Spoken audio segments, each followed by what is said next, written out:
Yun, what's up guys, no? What's up? So ngayon nga pala tayong isang mangga na nakitang paninda na may sundot. So yun, atin na lang to at na-try natin kung talaga bang magulang na itinda natin Asian mango. So ito nga pala, nakita natin, nakapintahan na nga pala natin kanina yan. At ayan, nakita nyo naman, pang malasining guwelas guys, kita nyo naman, di ba? Sarap nito. Tara, tirahin na natin to ng patago. Ang hirap pala magbalat ng mangga pagka ganito naka-video, oh. Kasi di mo siya makalikula. Iba yung parang naka-zoom siya dito sa video. Kaya yan, medyo nakakapalan ko tuloy yung hiwa ko. Siguro to nalaglag pagkakakuha ni Papa. Nga pala guys, shout out kay Papa. Si Papa nga pala yung namitas ng mga Indian mango na to. Guys, tignan nyo naman kung gaano kagulang guys. Sobrang gulang na, parents na siya guys. So pang, diba? Etong kasarapan talaga guys. Yung ganitong mapula-pula siya pero matigas at malutong pa, oh. Grabe naman yan.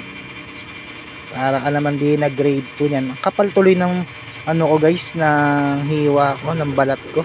Kasi yun nga, naka-zoom yung camera.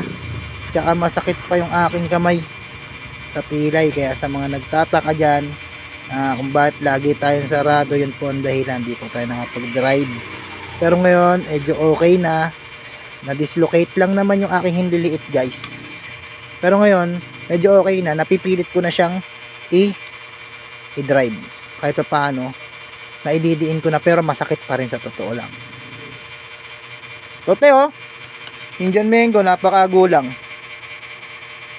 Tinanggal natin yung lokbo. So to, taste check na tayo guys. Taste check. Taste check tayo, tikman natin muna. Guys, sa harapan.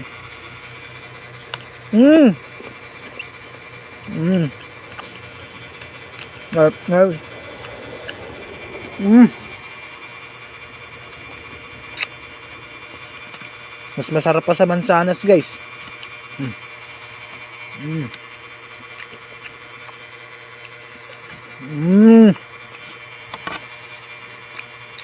Grabe na.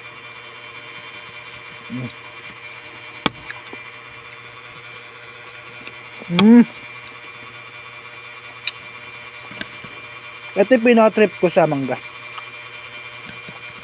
na Indian mango, yung pag gusto ko papapakin ko lang, hindi ko sasawsawan. Ay, panalo to guys.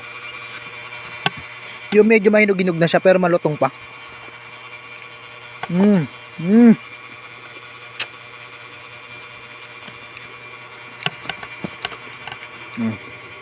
Try nyo na guys, order na kayo saan, 40 lang kilo.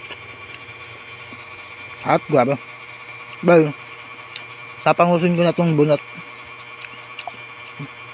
Bye guys.